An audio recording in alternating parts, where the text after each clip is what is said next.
What's up, guys? Today's video is either going to make you happy, sad, or mad. I guess possibly all three as well, but I've officially made up my mind, and so today we are either selling or trading Cheat Code, my 24 F-150.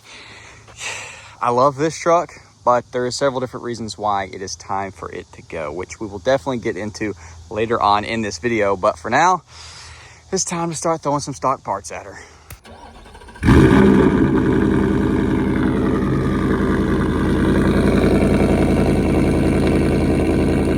The one thing that I definitely am not going to miss,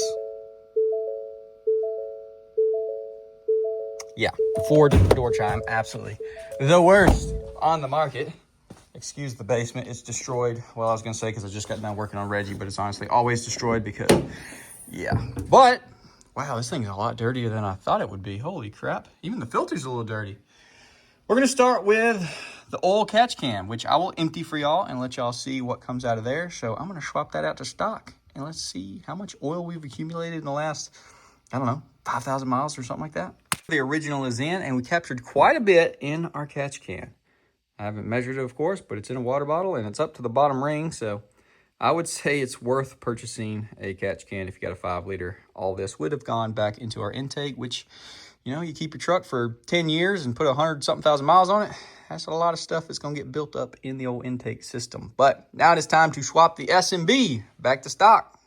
And just like that, the SMB is out, factory is back in. And then one that I'm not looking forward to doing is swapping our grill back out for the factory one. It's kind of a complicated process and it can definitely be very annoying, but I know I can sell this grill for probably $1,000. This is the XLT grill and it's all color matched Oxford white. So it's worth putting in the work for it. So let's go ahead and swap that baby out. Gonna be color matched all around, except for the grill, going back to the XL. All right, factory grill is in, and honestly, I don't hate it. Some of y'all probably even prefer the black over all the color match. It looks super clean, definitely makes the headlights look a lot more black, which is kind of odd because they were contrasting to white, but that's just kind of the vibe that I'm getting from it right now. But she's looking pretty good. So now, other exterior things, make our way to the rear. The freaking bed cover. Not a very expensive one. Neither is the bed rug that is in it, but probably a couple $100 that I will be able to sell both of them for. So back to the old white bare bones bed. Got wifey down here helping me out. We've just about got it whooped at the expense of my fingertips, getting all the double-sided tape off, which, holy crap, just like window tint, do not do the snatch method because it will make you cry because I got to get all this peeled off and I don't know if I still have my eraser wheel, so it's probably gonna be a bunch of alcohol. We about got this done, so I guess I'll catch up with y'all for one more good ripski out of her because the exhaust is next. So we're gonna finish this here and I'll catch up with y'all on the street. Yeah, that's the most expensive thing. There's yeah, I'm not sending her off. She's getting sent off, but not with $4,000 worth of exhaust. That do be true. Yeah. Last pull with the full exhaust.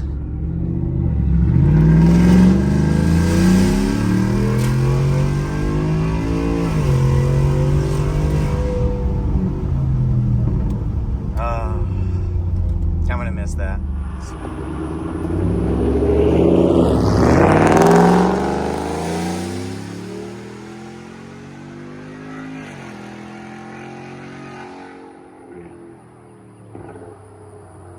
One more time.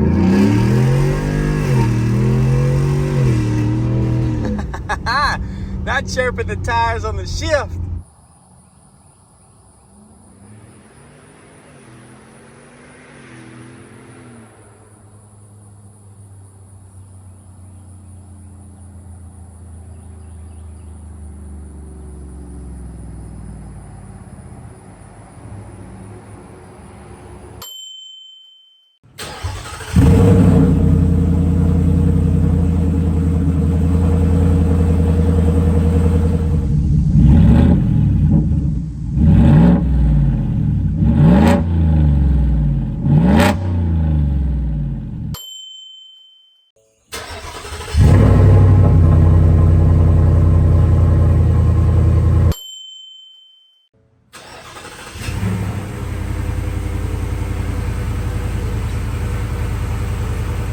Holy moly.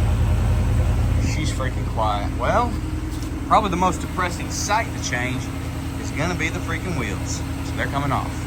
Officially back on the 17s, and honestly still looking pretty freaking good. And this is as stock as we're going to be taking her. I'm not going to punish myself by removing the lowering kit and then having to go get an alignment or try to make a couple bucks by removing the color match door handles, the mirrors, or maybe swap somebody for black bumpers, make a little cash. It's just not worth something going wrong and then not having this truck ready 2 days from now when we officially have a deal locked in, which I don't know if I spoiled it in the title or thumbnail, but definitely a bizarre turn of events with the deal. But hey, it's an offer that I could not refuse, so we're gonna see how it turns out, and hopefully there's not any weird shenanigans going on, but I think everything is pretty straightforward. I would love to take her for a spin and show y'all how this thing rips with a stock exhaust, how it is set up. Like, it's bizarre, like going from such a loud truck, which was very fast, but now a very quiet truck. It seems almost like it's even faster because there's no dramatics with it. It's just the speedometer freaking climbing like a freight train. So I would love to do that, but I'm not going to, because I know the moment I get out on the road, it's either going to blow up or someone's going to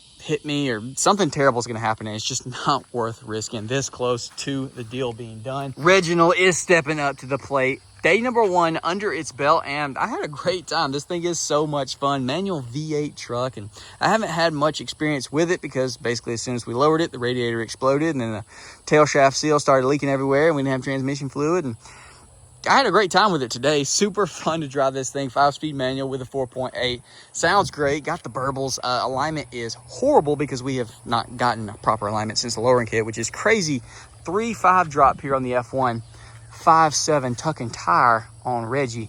We got to get some 22s. This thing is going to be absolutely disgusting. Yeah, it's freaking clapped, but it's going to be the most disgusting, fun, clapped out piece of junk I have ever dailied, and I'm here for it. I'm stoked. I'm loving it. I'll break it all down for y'all once we get everything done. What I paid for this, all the behind the scenes prices of everything. I got a new whiteboard and I'm ready to use it. So be on the lookout for that. I ain't gonna hide no details from you. You're gonna get the full spiel, and I think we are coming out pretty good on this one, boys. So I'll catch up with y'all with 2 days. See how this turns out. I'd say 2 days went by pretty quick for y'all. It is Friday morning, about 7:45. Got off the phone with them probably 30 minutes ago. They should be here in about 30-45 minutes. Just got done cleaning all my crap out, doing a factory reset, flipping my little thing down that I never took off, so this thing looks like it's still brand new. And we have probably T-minus an hour left with old cheat code, and then she gone. So I'll catch up with y'all once they get here, and we'll see if the deal falls through or if it is as smooth as it's supposed to be. I'm hoping that's definitely the case. We'll just have to find out. Yep, we're selling the truck to Carvana, believe it or not. Giving her a once over. Already given me the check, and as long as I guess he clears it for being what it's supposed to be, we're gonna load it up. They're gonna be gone. He's been here like 3 minutes. Dude, there she goes. Oh, drug the hitch a little bit. They're gonna have fun with that on concrete. She a little low, looking right. That's actually crazy. He was here for like 30 minutes tops, most of which was, I guess he had something plugged in, maybe the OBD2, scanning it. Handed me a check. We signed a couple pieces of paper, which I already did the pre-paperwork, whatever, online. Gave him the keys. And she's gone, dude.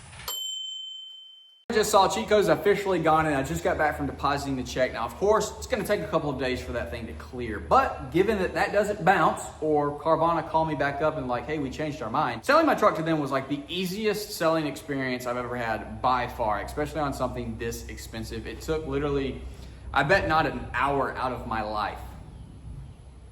Full beginning to end process. Absolutely insane. I was waiting, just like most people that sell their vehicles to Carvana for whatever reason. We have this thing in our mind, we're waiting for something bad to happen. What's the bad? Where are you gonna try to like screw me over at? Where's it happen? So far, it hasn't happened. Now, if it does in the future somehow, I don't know. shouldn't be anything. We should never see each other again until I want to sell something else to them or buy something from them. Literally 10, 15 minutes filling out the whole thing, which I filled out all the details correct about my specific truck. You want to be upfront about all the defects and things like that you're aware of. And so I did exactly that. I filled out all the paperwork they sent me, did e-signs, and scheduled a day for them to come out here and get it. So once he got here, he had 2 pieces of paper for me to sign, handed me a check, handed him the keys. He went over, inspected the truck, took pictures, cranked it up. I think he plugged in, and then he loaded it up and left. And it was literally that simple, which is, once again, just freaky. I'm just waiting on, where's the negative? We do have a list of pros and cons here because I wanted to give y'all a little breakdown on the reasons why I decided to sell that truck, because I know there's gonna be some people that are upset, disappointed, frustrated. I get all those emotions because I know there's some people on this channel, it's a very small portion, really loved that truck and wanted to see a lot of things that honestly I promised on, which one was like the Whipple. And going into it, I was super stoked about it.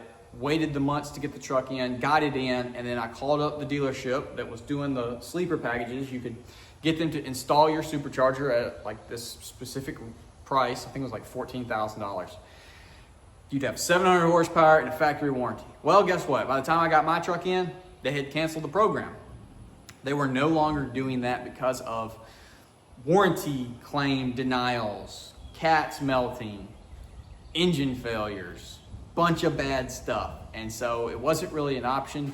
Now, yes, I could have got it myself and installed it, but like at the time everybody was like, you have to tune these things because they don't like the factory cats and they're melting them and then they're popping engines. And so to spend $14,000 just to void my warranty for my engine to blow up and then have to pay $15,000 for a new engine because I voided my warranty, it just didn't make sense. Now they've got the whole sleeper packages with the Roush blowers, factory warranties, or well, Roush warranties. I'm sure they're great, but also like they're less horsepower than the Whipple. So like you pull up after you just spent $14,000 and then you get beat by a Whipple truck, and not ideal. Let's start with the pros before I go too rambly. Pros, it's a great freaking truck, man. That's really the whole blanket pro. Awesome truck. If you know in your heart and soul that you want, let's say your one vehicle, you're going to just like, you don't have YouTube, you're not filming for anyone, you're not making content, it's purely for your own enjoyment, and this is the truck that you want. It's perfect, man. It is awesome. It is so fun, so comfortable. Really no negatives about that truck. If that's the style truck you want, it turns out that that's not necessarily the style truck that I want. But like, I really don't have anything negative to say about it. So the pro is like a huge, good job Ford. You got a 2-door, 4-wheel drive, short bed, standard bed, sorry, full race truck. You still make it, it's awesome. Let's go to the cons. Number 1, most of y'all freaking hated that truck. Let's just be honest, the views ain't good on it. Maybe because the content I was making on it wasn't good and it wasn't like for that style of build series or whatever. I can totally see both sides of that. Like, I'm just not a drag racing channel. I'm not a street racing channel. You know, I got a family. I ain't trying to go out there and go to jail today. So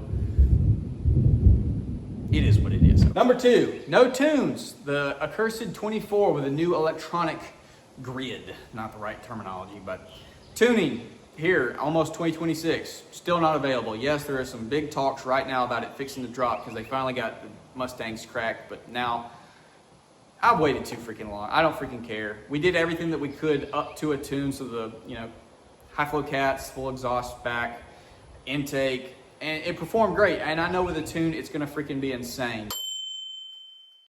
Number 3, 2 doors equals small. Yes, I knew going into this, it's a small truck, 2-door, not great for having a family, road tripping, all these kind of things. But that's kind of not exactly what I'm trying to say. Kind of hit me when I drove the 6.7 the other day, because I was like, pretty closely priced, huge, awesome diesel truck, 4-door, tons of room, tons of potential, kind of more up my alley of lifting things, insane. And then I drove up in this equal value, tiny little truck that, yes, is faster, newer, probably more reliable for sure, but like little bitty, lot of money, huge, lot of money. There's better trucks out there that I'm gonna enjoy more, and there's gonna be better content with it. So Number 4, money. There's something that happens within my brain within a couple of months of buying a new vehicle. Ever since Baby Squat, which I bought new and paid up until there was like, I don't know what it was, $14,000 or something left on it. I paid it off, and then like almost immediately I sold the truck, which sucked. Ever since then, every new truck I've gotten, it only takes a couple of months of me seeing that monthly loan. And I'm like, I don't want it no more. I don't freaking want it. Here's the full price breakdown. We'll start at the top and work our way down. So we bought the truck a year and 2 months ago, something like that, unless I'm mistaken. We custom ordered it, so I had to pay a $500 deposit to actually get it pushed through the system. Took a couple of months. They built it, and then the selling price was MSRP. Now, thankfully, there was no like markups, which was definitely plaguing the automotive industry at this time. But unfortunately, there was no discounts whatsoever. So $43,040 was the MSRP. That was the selling price. I did have to pay the $500 deposit fee to actually order the truck. So once it came in, I just used that as my down payment. They didn't need any additional money. Take $500 off of that price. Monthly, $799.51 every single month just to own the truck. Then, of course, you got to have insurance, which thankfully mine bundled with all the trucks and home and everything is pretty cheap. So $355.66, 6 months, which is incredible. I used to pay more for that for one vehicle. So break that down, total every single month, $858.79, which definitely gets annoying seeing that out of your account every single month. There's a lot of mods and a lot of cool things I could buy with essentially $900 every single month. So that definitely got old. All right. So however long we've owned the truck, the current payoff as of today, $34,734.60. So we paid $8,658.49 towards the total that we owed. Well, what did Carvana give me? $38,000. I was really impressed with that. It's probably still more than most people think that it should have sold originally for, because it's two-door work truck, essentially. It should be like $27,000 brand new, but it's $43,000. But yeah, $38,000 is what they bought it for. So they wrote me a check for $3,041.94. As of right this second, how much did I lose? $4,540 to have that truck. That's not even including insurance I've paid or gas or whatever the case. $4,500 is what I lost from buying it new to selling it today. Now, of course, that does not include the revenue that we've made by making videos and stuff on it. I could go through and calculate all of that and see what the end like profit ended up being, but I'm not going to go through there because it doesn't break it down per video like playlist. So anyways, there it is. That's the full breakdown. And honestly, I'm really pleased with the outcome, because anytime you buy a new vehicle, it ain't hard to get upside down in them things, especially in today's world of paying MSRP or even higher. And then having an accident on top of that, I think we came out pretty freaking good. So when they gave me that offer, I had to freaking do it. So there it is. That's the whole price breakdown. Hopefully it makes sense to you. And you know, it is what it is. If you're mad, you're mad. And if you're not, then you're probably excited for what's to come. So anyways, that's the video, boys. I'm gonna quit rambling. I'm about to go freaking ride the four-wheeler. Enjoy this rain that we just got. It's cooled it off a decent bit. I'm heat stroking out here. So yeah, cheat code is gone. What should we buy next? Should we go get a 6.7? Maybe an L5 Pizzle? I don't know. Don't know if I really want to finance anything else right now. So might just go pick up nothing, to be honest. Might just pick up nothing.